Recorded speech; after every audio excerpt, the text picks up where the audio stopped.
we think that they are safe. So if you're going to come back and tell me, I don't know, how am I supposed to know what happened to my child? It took at least 20, the kids are saying at least 25 minutes looking for her. Just take accountability. Someone must answer what happened to that child. Where were they? The drowning of a grade 7 pupil, Latoya Temilton, during an outing over the weekend. A memorial service has been held for Latoya Temilton, the Queenswood primary school girl who drowned while on a day leadership camp over the weekend. All of us are broken. Latoya had such a big personality. She was so well loved. We still don't know what happened for sure to Latoya. We question what happened. Thank you so much to Newsroom Africa for allowing us to use that footage. Thank you so much to Zikona Chona, who is a Newsroom Africa reporter and basically one of our favorites to do this, one of the best in the country. Zikona, thank you for your time. Good morning. Welcome to Anele and the club. Good morning, Anele. Good morning, everyone. Morning. Oh, what a tragic story. I mean, 4 years ago, we were right here having the same discussion when Parktown boys let the country know that Enoch Mpianzi passed away during a school camp. He drowned, and now we are here again. How did the story reach the newsroom desk? Actually, I just got a lump in my throat from listening to that playback. So I always put out on social media that I would like people to reach out to me when they have stories, and they do. And the moment I received it, and I received it with voice notes. It was, the voice notes are heart-wrenching because the family is basically saying they want to know what happened to Latoya. But get this, they dropped Latoya off at school on Saturday with the intention of picking her up at around 4:30 later that day. At around 3, they get a call that something bad has happened. Oh no. They start rushing to the school and looking for the location of the camp. And then a few moments later, they get a call that, in fact, Latoya is gone. Oh. Who calls them? It's absolutely tragic. The school principal called them, and they rushed to the campsite. They found her there, and they give me the details of what they saw, the state that her body was in. Obviously, those are horrific details that you can't repeat to anyone. But they've also been speaking to her friends who saw her in the state. Latoya has a twin brother who was also there when they saw her at the camp. And the sister tells me that he uncovered her and was able to say goodbye, said his goodbyes, but he has not spoken. He has not uttered a word about Latoya since that Saturday. So now here's the thing. One of the parents, reached out to me on social media yesterday, and she was like, she's distraught. Her child is distraught. And what makes them angry within their sorrow is that the school had instructed parents and kids to keep this under wraps. Do you know anything about that? I'm not aware of that. Okay. I was at a memorial service at the school yesterday. Obviously, we're not allowed to speak to the learners because they are minors. We tried to get the attention of some of the parents. Many of them were just like, no. Obviously, it was understandable because the memorial service itself was very emotional. Traumatizing, just to hear like children crying from grade 1 to grade 7 throughout that service. Children were crying, and she was at this camp with other grade 7 learners who saw all of this happen. Her friends were there, and they were seated at the front. Teachers had to console people throughout the service. One of them had an asthma attack and had to get medical assistance just near the end of that service. So you can just imagine the trauma that these children are going through right now. This is something that will forever be entrenched in their minds. And is the education department present at all in this? Did you see anyone there? Did you get to speak to anyone there? Because, the interview I watched on Newsroom, and I know that you touched on this as well in your reporting, is that the family is calling out for the education department to step up and officially ban swimming when these school camps are happening, because we can't have this every 4 years. We can't. We absolutely can't. Latoya was 12 years old. She had a big future ahead of her. I reached out to the education department on Tuesday when I was doing the story. I received maybe 3 lines that the education department is aware. and that the learner is said to have drowned at a school camp, and that the MEC is considering an independent investigation into this matter. That's about it. I do know that there was a regional education department official who was present at the memorial service at the school yesterday, and I also understand that the person from the regional education department also visited the family home, which is on the Tuesday, the day we were there. Do we have any details about how this happened? Because in my mind, it's a day camp, firstly, so they leave the school early in the morning. We expect them to be back later in the afternoon. It's not. It doesn't feel like it's something that should be unsupervised. There should have been people around. Have we got any reason why this happened? So for now, we are relying on the information that the family is giving us. So the family was able to speak to one of the learners, Latoya's friend, and they said that they were given permission by the teachers to be by this pool area. They also say that the water was brown. Latoya is the one that opened the gate to the swimming area, whether it's a pool or whatever it is. They went in, and then they realized that they can't see her. They can't find her. Then they searched everywhere at the camp, alerting the teachers. They looked. By the time they found her, she was at the bottom of the water. And from what I understand from what the family was told, she was actually taken out by learners. Yes, that's what the family was told, that she was actually taken out by her peers. So the learner has said they were not supervised at the time that they were there. This is why the family is saying, how could this be allowed to happen? This is a 12-year-old in an area with water, unsupervised. That's not what we signed up for. So naturally, this is a story that we can watch as it develops on Newsroom Africa. This is on Channel 4 or 5, and you are on the story, Zukhona. So if we want to tweet you, if anybody's got more information, they can just get hold of you on social media. Definitely. Available on social media at Zukhona Chona, and definitely do stay tuned to Newsroom Africa. This is a story that we will continue to follow up on. And then I got a social media DM where this is how the message goes. It says, "Good morning, Anele. Something tragic happened at my child's school. We were told to keep it shut, and I'm so hurt about it. There was a leadership camp that happened on Saturday, the 20th of Jan, 2024, for the grade 7 prefects. One of the girls drowned and passed on. They don't want to tell us what happened. The children have narrated their side of the story. And this is a case of gross negligence because there was no teacher by the poolside. Even when the kids reported that there was someone under the water, they told them that they were lying. For them to realize later and asked one of the boys, listen to this, the teachers asked one of the boys to take the girl out of the drowned water. The girl's mom asked the DH that was there what happened to her child. And she said to her, I don't know. This is killing me as a parent, and to think that I still have my child in the school. The school is Laerskool Queenswood in Queenswood, Pretoria. We just want answers. And now we've got the mom who we're going to keep anonymous on the line. Good morning, Mom. How are you doing? I'm good, thanks. Anele, how are you? Yeah. I don't want to ask you too many specifics around your child because we're keeping you anonymous. Because obviously the school and the education department are now running maths trying to figure out who you are. But you are a parent at the school, and your child was at the school camp, ne? No, my child was not at the school camp. Okay. But a lot of children were at the school camp, and we as the school's moms talk a lot. So one of the moms is the one that actually called me on the day to let me know what had happened. And I have been with the kids that were at the camp, and they've told stories, and it's ugly. What's the most chilling story that, obviously these stories come in waves and waves, but there's one that made you break down, the one that made you cry. What did you hear?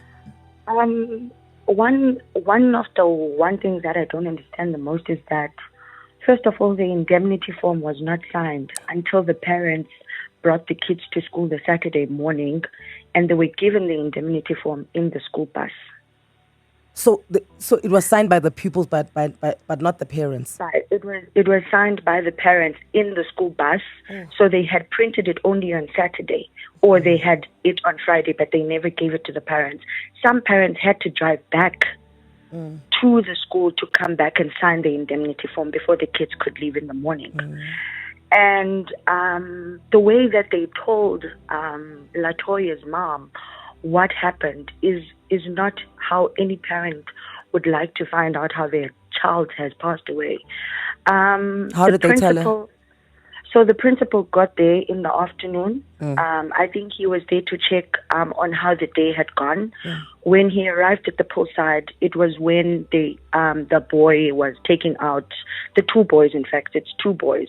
They were taking out the lifeless body from the pool.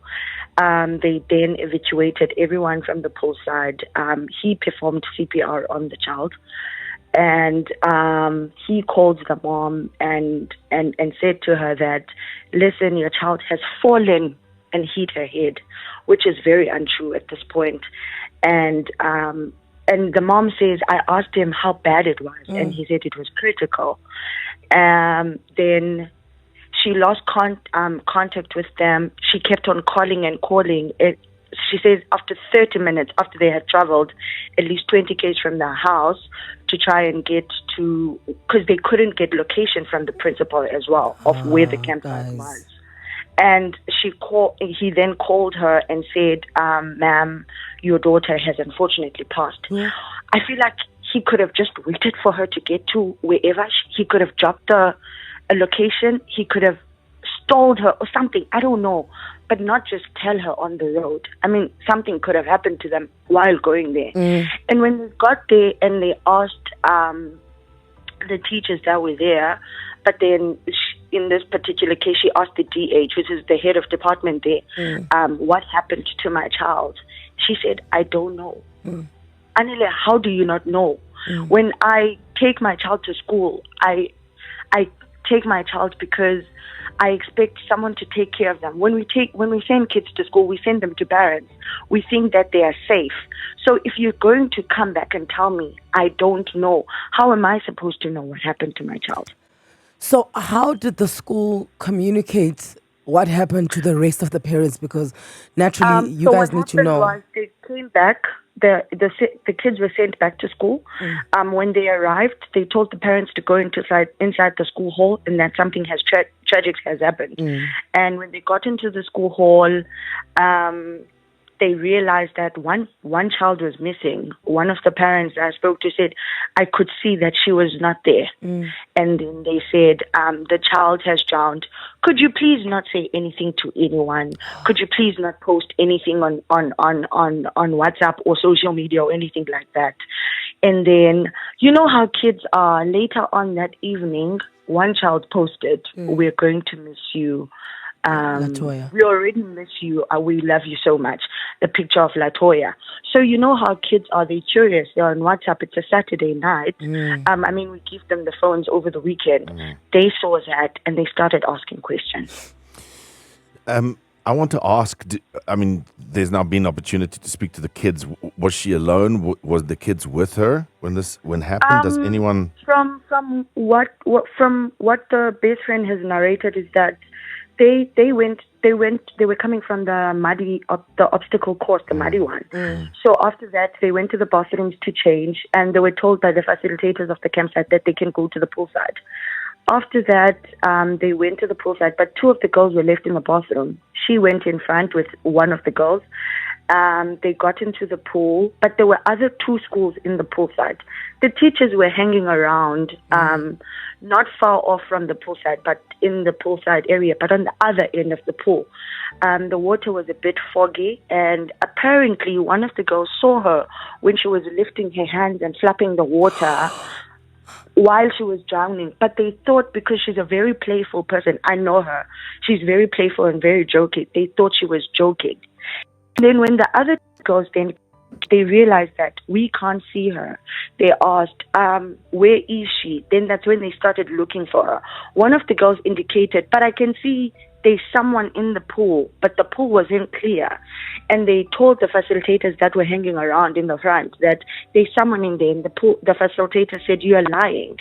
Then they all went out of the pool, because remember, it's a mixture of schools. But they went out and they started roaming around looking for her in the bathroom, thinking maybe she went out of the water. They told the teachers, but nobody attended to them until after exactly, they said it took at least 20, the kids are saying at least 25 minutes looking for her. So you mentioned facilitators who were hanging around. Are the facilitators people who would have included teachers who knew this child? Because I'm wondering about the adult response and why the pool wasn't the first place they looked. It's the facilitators of the campsite, from the campsite. I think that the adult, the adult response in this situation for me is the most disturbing, because if somebody sent my child into a pool to get another child's lifeless body out of the pool, for me that is sick and twisted, because you're adult enough to be watching those kids. You are adult enough to go in and rescue that body yourself. And I'm so sad for those kids that had to go in and get her. That is a trauma that will stick with those kids for the rest of their lives. Mom, has the school initiated counseling now, off the back end of what Cindy's saying? Are the kids in counseling? Are the parents in counseling? They sent a message out on Sunday night, letting the parents know that there has been a child that drowned. They didn't tell us the Saturday. They only told us the Sunday evening. I think it was around 7:30, if not 8, if I'm not mistaken, that a child in grade 7 has drowned.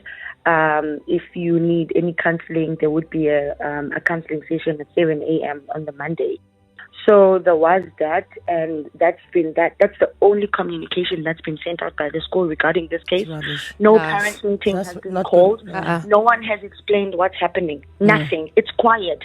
And in the school groups, what's annoying the most is that in the school groups, because we've got these groups, everyone is tiptoeing around this case. No one wants to say anything.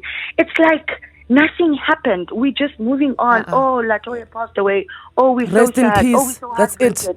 But there's no questions. No one is asking anything.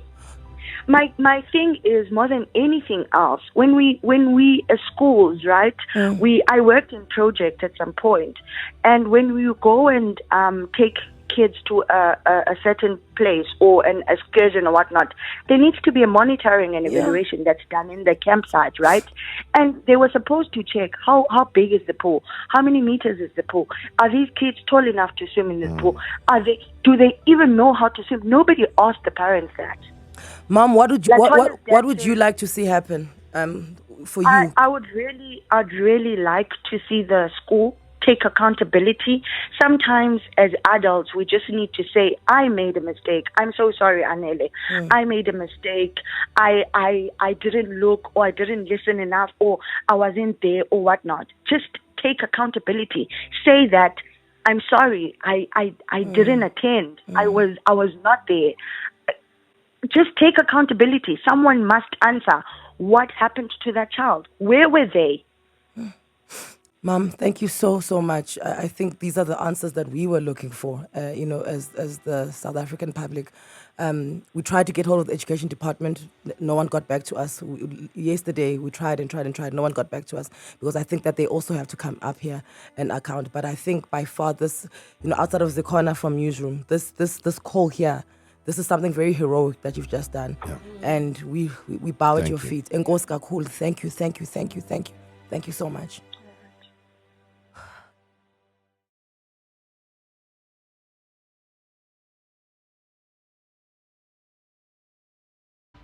Do you know what? Because naturally now we've just spoken to this mom who's from the school. Her child's a pupil there, and they have the story because the kids have been talking after being instructed, by the way, to not say anything. Don't talk to anyone. Don't say anything. Let's keep this one under wraps.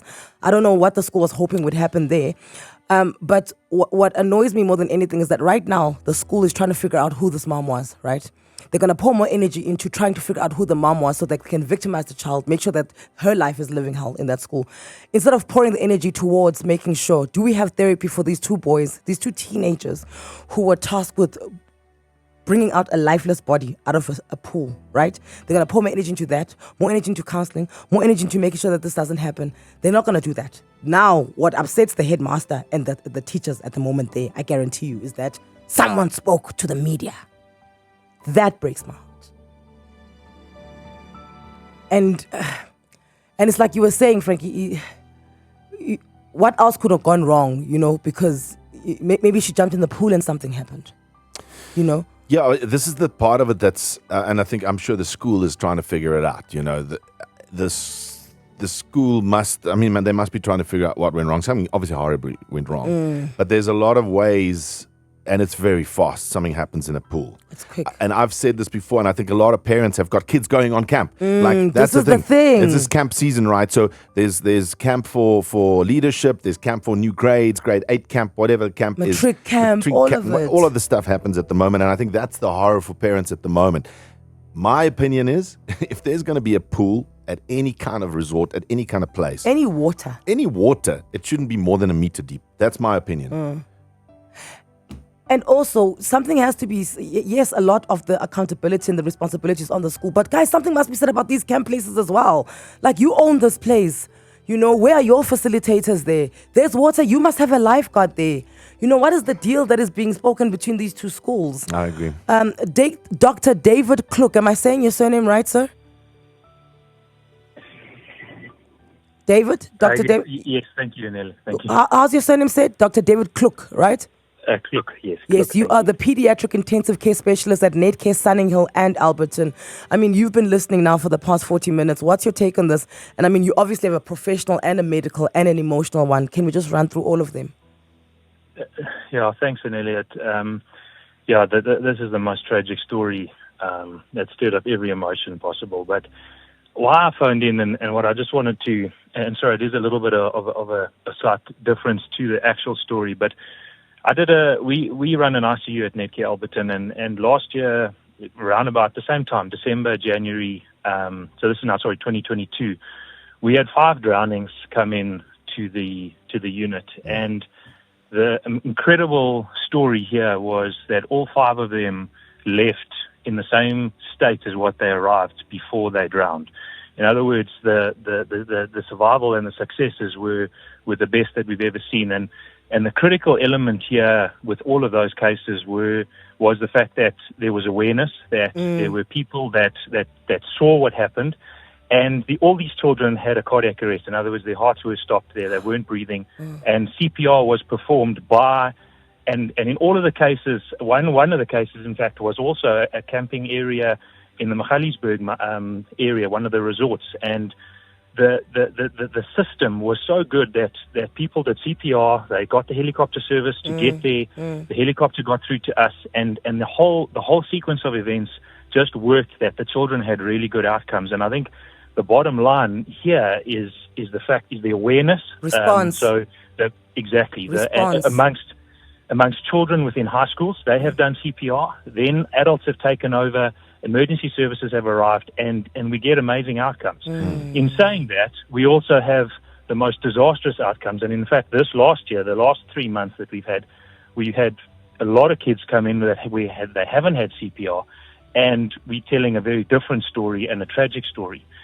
And I think the bottom line as well in South Africa, we one unit in Alberton Hospital, and I know that, for instance, Waterfall Hospital has got a pediatric ICU, Garden City's got a pediatric ICU, and all 3 of our units, at least once every 2 weeks, if not every week, have in obviously the summer and early winter months a drowning case coming in. So the incidence of drowning just in Gauteng is frightening, and it shouldn't be. And I think Frankie just mentioned it now was prevention. Prevention really is the key. And then if an accident is to happen, because we know that accidents do happen, that the response, the awareness and CPR training and getting that done early with activating, and we've got very good emergency services in Gauteng, getting them there as fast as possible can change the outcomes dramatically. She was there for 20 minutes, guys.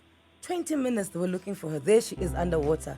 When she was flapping, something should have happened. When she was flapping, But because the teachers know you guys are lying, no, there's rather fall for a prank of kids who are lying than the alternative. No, absolutely. I agree with you. In her case, it's shocking. And thank you, Dr. David Cook, for coming and talking to us about this, because I think the lesson here is beyond her story. If you're a parent, you guys have a pool, or your kid's best friend has a pool. CPR. Are you sure where you're going if something goes wrong? Do you know which hospital to go to? Do you know who to phone? Because I don't. Like, I don't know. I don't. And I have a child who frequents houses with a swimming pool. I don't. Right? I don't know who to call. So I think this is the lesson for everyone here. Make sure you know what you're going to do.